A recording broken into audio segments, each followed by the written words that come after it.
Trump just recently, the assassination attempt, Joe Biden dropping out and Kamala Harris beginning to run. To me, those things are very closely tied in with all of the Project 2025 information that we saw not long ago. Either one of you, can you please talk about how important it is that we get this message out right now when we're seeing these events culminating and wrapping up right before our eyes?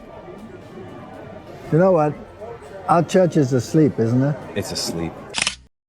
Our church is asleep. Hello family, welcome back to the channel. We thank God for another month. You know, as the days turn into weeks and weeks into months and months into years, we are getting closer and closer to the end of time.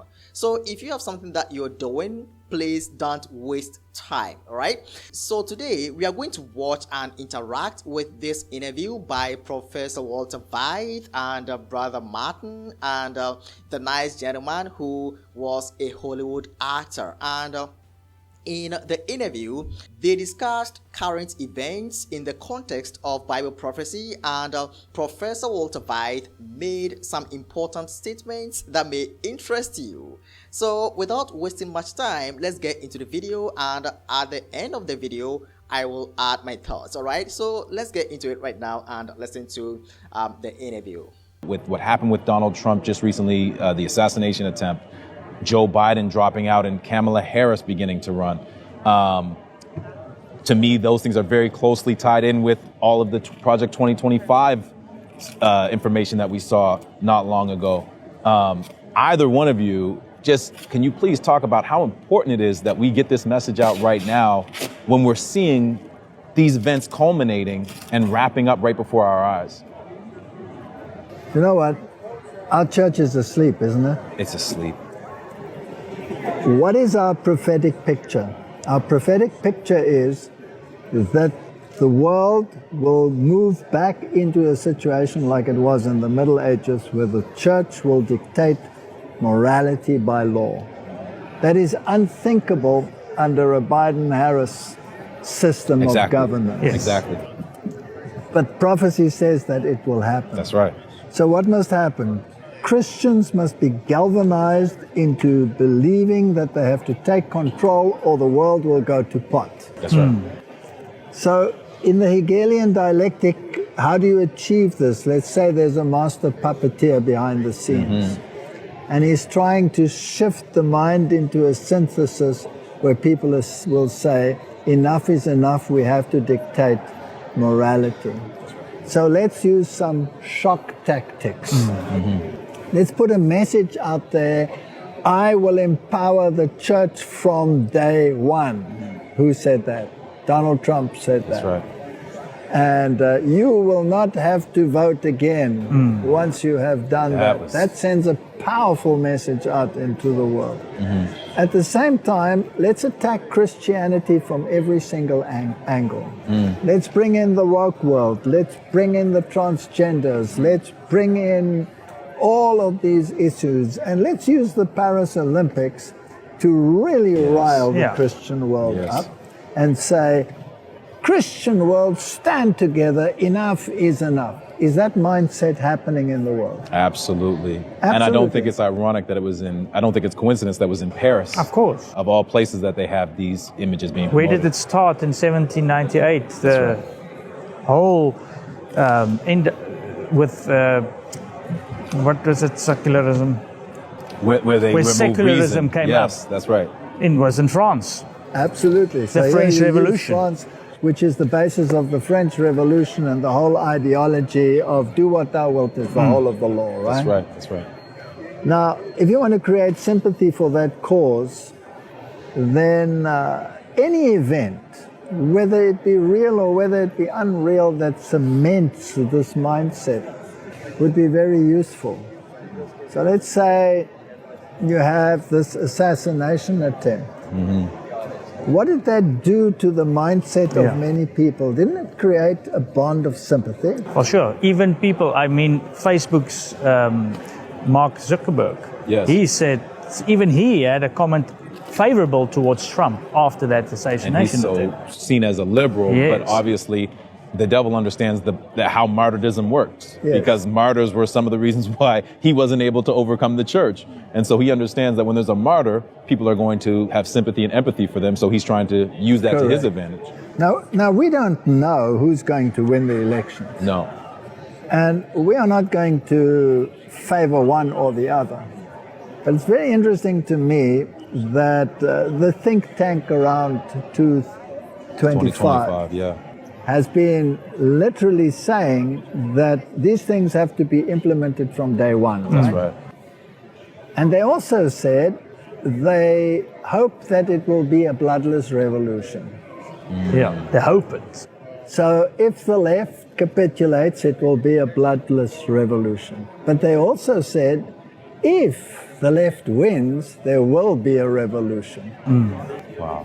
There So were some senators. either way, it's interesting. If the one wins and it does come to a civil conflict within the nation, it will move in the direction of prophecy, That's whether right. the left wins or whether the right wins. If the right wins, well, then these things, including Sunday law, are on the cards from day one, because that stands in Project 2025. That's right. I think page 581. So left or right, with or without conflict, with or without blood, Bible prophecy will be fulfilled. And that's the message.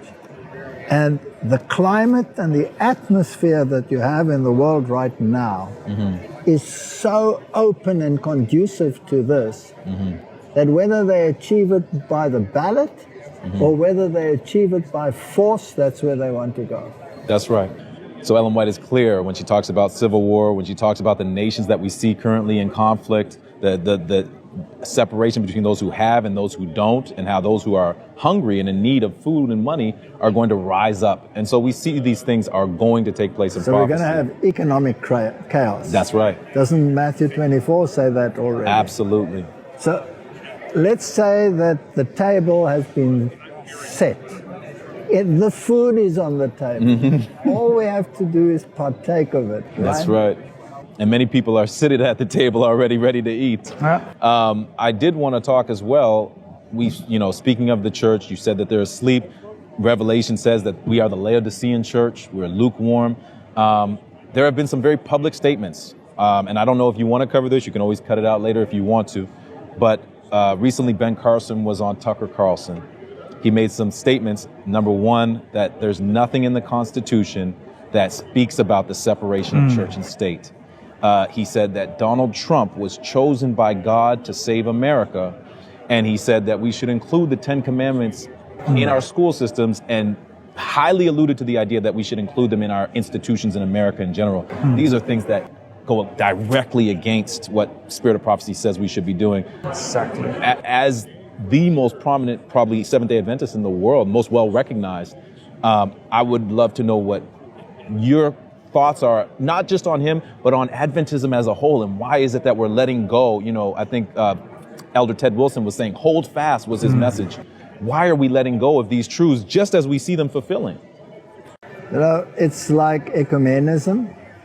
Some people believe that by being within the ecumenical system, you can influence the thinking of the parties within that system. It's the same within the political sphere. Some believe by being part and parcel of the political sphere, you can influence the thinking of that sphere. But history has shown that the opposite is true. That's right. It is more likely to adopt the mindset of those you're trying to reach than to change the mindset.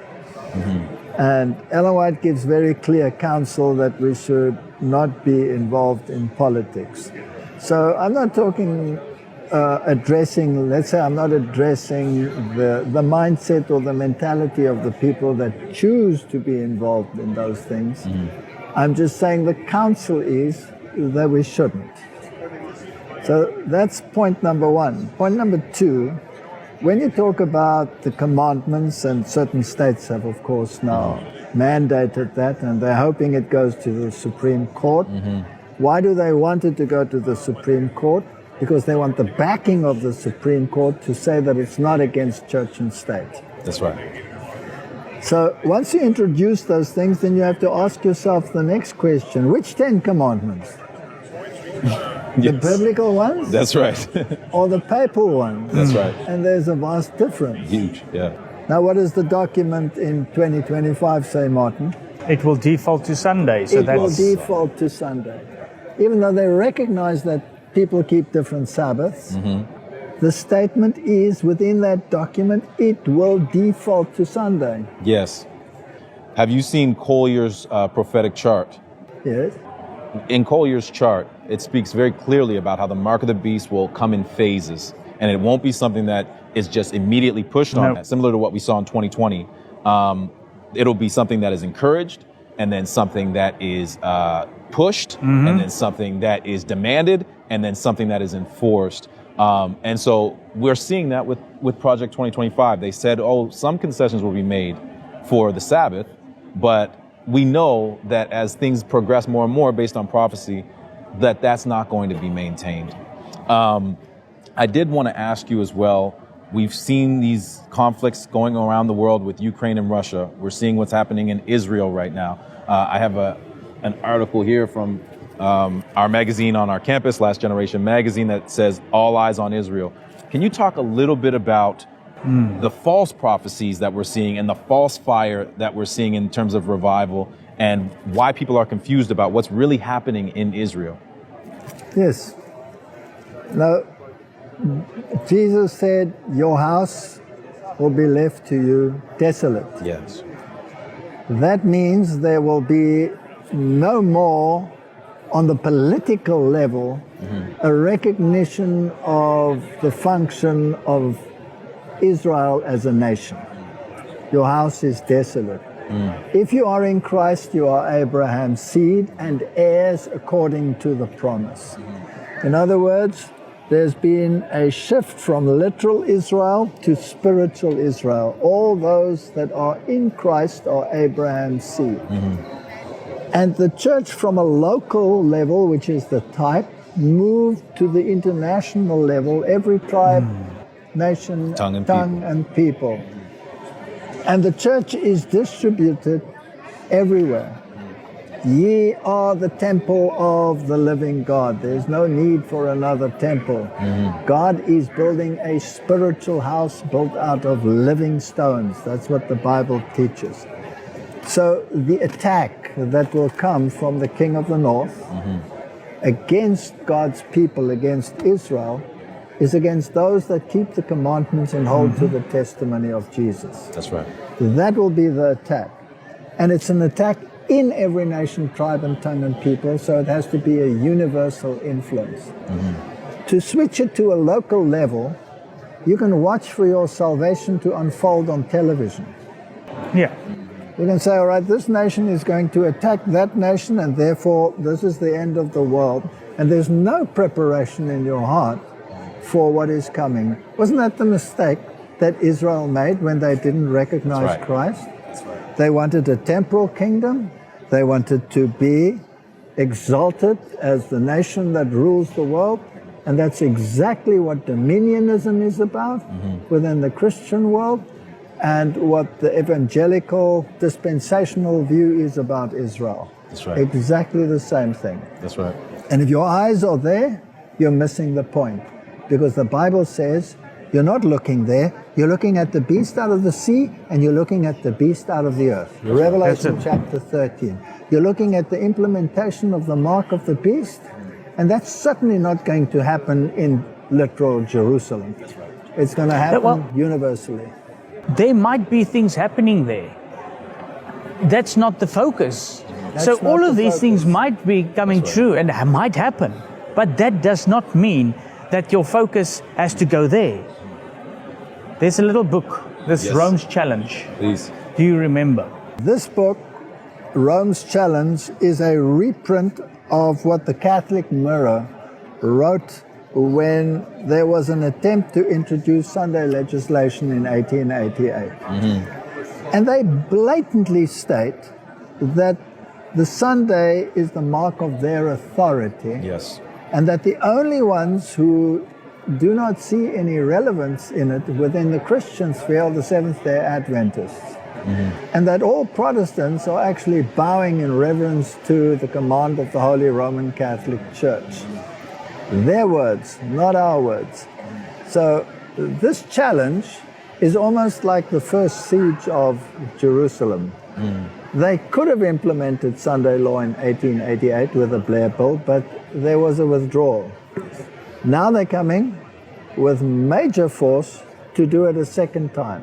One article after the other coming out of evangelical pens, secular pens, and Roman Catholic pens, that we need the implementation of a Sunday law. That's right. And why is it essential to them? Because it is attached to their authority in religious matters. That's right. And their authority, they claim, supersedes the authority of God himself. That's right. That's what they That's said. an arrogance. Yeah. It's interesting you... So friends, that was an interesting interview about current events in the context of Bible prophecy. And friends, I do agree with what was said in the interview. And something caught my attention in the interview, and that was the church is asleep. Friends, is the church asleep? I mean, the SDA church asleep today? That is a question we are asking. You know, many things are happening in our world today that fulfill Bible prophecy, and many people want Bible answers to what we are seeing currently in our world today. So, as a church that understands Bible prophecy, I think we are not doing enough, right, in letting people know the present truth, letting people know the message, letting people know that what is really happening fulfill Bible prophecy. We are doing the work, but we are not doing enough. That is what I think, you know. So I think that is why Professor Walter Veith said that the church is sleeping, or the church is asleep. He also feels that we are not doing enough, you know, in getting the message out, in getting the present truth out. You know, we are constantly having this kind of watered down sermons in some of our churches, especially in the North American division, and we are struggling with LGBT issues and other issues. Friends, looking at what is taking place in our churches today, I would not say that the church is asleep. You know, I would rather say that some of our leaders, some of our top leaders are asleep, and their slumber has affected the entire church. So it will appear like the church is asleep, but the church itself is not asleep. The leaders, many of the leaders are the ones that are sleeping, and it has affected the church. So that is what I would say than to say that the church is asleep. All right. Now, if you interview Adventists that have been in the church for more than 50 years, you know what they're going to tell you, friends? They're going to tell you that the church that they knew some 50 years or 60 years or 45 years ago is not the same church they are seeing today. What has changed? What has changed, or what is in the process of changing? You know, if you're watching me right now and you are 50 and above, please let me know in the comments, and let me know whether what I'm saying is true or not. Is the church that you knew some 50 years ago, is it the same church you are seeing today, or things have changed? Let me know that in the comment. Let me know your experience in the comment, all right? You know, I interviewed a friend, not on camera, who is, I think, 65 or 62, like above 60 years, and he told me that, hey, like the church that he knew some 30 years ago or 40 years ago is not the same church he's seeing today. There are so many changes in the church. Some things that were not in the church at that time is now in the church. All right, so I think you'll also agree with that. And we are all part of the problem, friends, the leaders and the members and everybody, friends. So I think we need to wake up. We need to wake up if we are sleeping. Friends, we need to wake up. The leaders should wake up, members and elders and everybody, because we need to get the message out there. We are doing it, but I feel that it's not enough. We need to get the message to the people. Many people around us are asking questions. They want Bible answers for the things that are happening, especially in the US. In the US. But we are not seeing anything, friends. We are not. So I want to pause here and also invite a comment. Do you agree with what Professor Walter Veith said, that the church is asleep? What are your reasons? Let me know that in the comment. Friends, this is all that I had to share with you today. My name is Lawrence. As I normally do right here, I share and comment on events that are taking place in the church. I don't only comment, you also do the commentary right in the comment section. So friends, let me hear from you, okay? Thanks for watching. My name is Lawrence and see you next time. God bless you.